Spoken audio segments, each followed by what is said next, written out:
महाराष्ट्र में फसल बीमा योजना में बड़े पैमाने पर भ्रष्टाचार का उजागर हुआ है, जिससे यवतमाल जिले के हजारों किसान अब भी बीमा के लाभ से वंचित है। सरकार ने किसानों के लिए केवल 1 रुपए में फसल बीमा योजना शुरू की थी, लेकिन हकीकत में इस योजना में जाली दस्तावेजों के जरिए बंजर जमीनों के नाम पर बीमा लेकर बड़ा घोटाला किया गया है।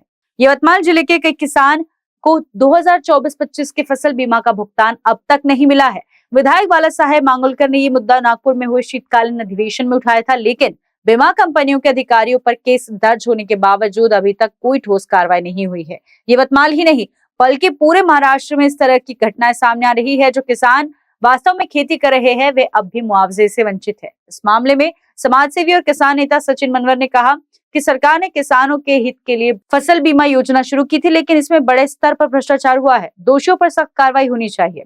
इस मामले पर प्रभारी जिला कृषि अधीक्षक अधिकारी संतोष डाबरे ने सफाई देते हुए कहा कि यवतमाल जिले में फसल बीमा घोटाले के स्पष्ट सबूत नहीं मिले हैं, लेकिन अगर ऐसा कोई मामला सामने आता है तो जांच कर कार्रवाई की जाएगी। किसान प्रतिनिधि प्रकाश कामले ने सरकार को चेतावनी देते हुए कहा कि किसान देश की रीढ़ की हड्डी है, लेकिन फसल बीमा योजना में हुए भ्रष्टाचार के कारण वे ही सबसे ज्यादा प्रभावित हो रहे हैं। सरकार को इस मामले की गहराई से जांच कर दोषियों को कड़ी सजा देनी चाहिए, वरना किसानों का आक्रोश बढ़ सकता है।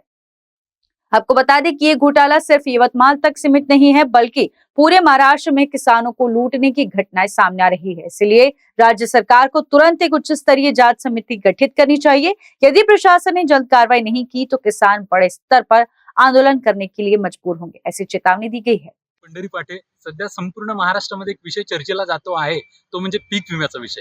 आता या पीक विम्याचं करायचं काय? एक मराठीत म्हण आहे, खाली मुंडकं वरती पाय। ही कंडिशन सध्या संपूर्ण महाराष्ट्रामध्ये पीक विम्याची झालेली आहे। यवतमाळ डिस्ट्रिक्टमध्ये एकंदर जर आपण विचार केला तर 2024-25 चा पीक विमा अद्यापही शेतकऱ्यांना मिळालेला नाहीये। यवतमाळ विधानसभा मतदारसंघाचे नवनिर्वाचित आमदार माननीय बाळासाहेब मांगुळकर यांनी हिवाळी अधिवेशनामध्ये नागपूर येथे हा प्रश्न उपस्थित केला होता। पीक विमा कंपन्यांच्या अधिकाऱ्यांवरती गुन्हा दाखल होऊन सुद्धा अद्यापही त्यांच्यावरती कार्यवाही झाली नाही। या संदर्भात मी स्वतः यवतमाळ डिस्ट्रिक्टचे ॲग्रिकल्चर ऑफिसर जिल्हा कृषी अधीक्षक अधिकारी संतोष डाबरे व यवतमाळ तालुका कृषी अधिकारी प्रांजली कोरेवार यांना मी भेटलो, यांच्याशी सविस्तर चर्चा केली। त्यांनी सुद्धा उडवीचे उत्तरं दिले। सकारात्मक प्रतिसाद त्यांच्याकडनं अद्याप मला प्राप्त झालेला नाही। मी त्यांना विचारलं पीक विमा कधी मिळणार, तर त्यांचं उत्तर होतं आम्हाला अजून त्याच्याबद्दल पूर्ण इन्फॉर्मेशन आमच्याकडे उपलब्ध नाही। पीक विमा कधी भेटेल, काय भेटेल, केव्हा भेटेल याची उत्तरं आमच्याकडे नाही, असं त्यांनी आम्हाला उत्तर दिलं। पण सध्या आपण यवतमाळमध्येच नव्हे तर महाराष्ट्रामध्ये पीक विम्याचा घोटाळा पाहतो आहे। जो परळीचा बीड पॅटर्न संपूर्ण महाराष्ट्रामध्ये पीक विम्यासाठी ओळखला जायचा, त्याच बीड जिल्ह्यामध्ये सध्या मोठ्या प्रमाणात पीक विम्याचा घोटाळा झालेला आहे। ही परिस्थिती फक्त एक त्या बीडची नाहीये, परळीची नाहीये, ही परिस्थिती यवतमाळमध्ये पण असू शकते। पण याचं व्हेरिफिकेशन अजून कुणीही केलेलं नाहीये। हे यंत्रणेचं काम आहे, हे ॲग्रिकल्चर डिपार्टमेंटचं काम आहे याचं व्हेरिफिकेशन करणे। पण शासकीय यंत्रणा असतील, ॲग्रिकल्चर डिपार्टमेंटमधील अधिकारी असतील, कर्मचारी असतील, हे पूर्णपणे याच्याबद्दल निष्क्रिय झालेले आहेत। मी व्हिडिओच्या माध्यमातून विनंती करतो की जोपर्यंत पीक विम्याचा सोक्षमोक्ष लाभणार नाही तोपर्यंत शेतकरी या संपूर्ण गोष्टीमध्ये भरला जाणार आहे, याच्यामध्ये तीळमात्रही शंका नाहीये।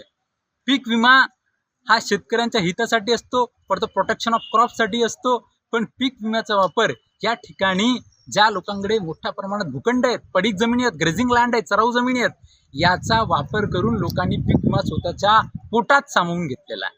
ही परिस्थिती सध्या आपल्याला पाहायला मिळते आहे। मी व्हिडिओच्या माध्यमातून, प्रसार माध्यमाच्या माध्यमातून विनंती करतो की ह्या सगळ्या गोष्टीचं व्हेरिफिकेशन होणं गरजेचं आहे आणि ज्या लोकांनी पीक विमा हडपला त्याच्यावरती कठोरात कठोर कार्यवाही यंत्रणेच्या माध्यमातून होणं हे अपेक्षित करतो। मी या ठिकाणी थांबतो।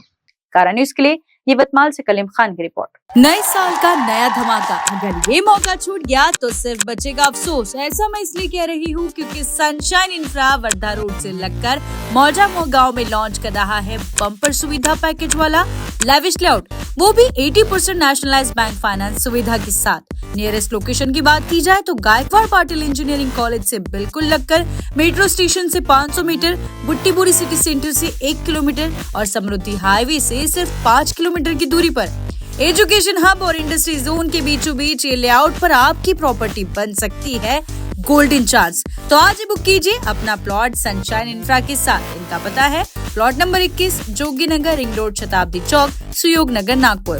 For more details, contact them on 9371 436010. Site visit also available.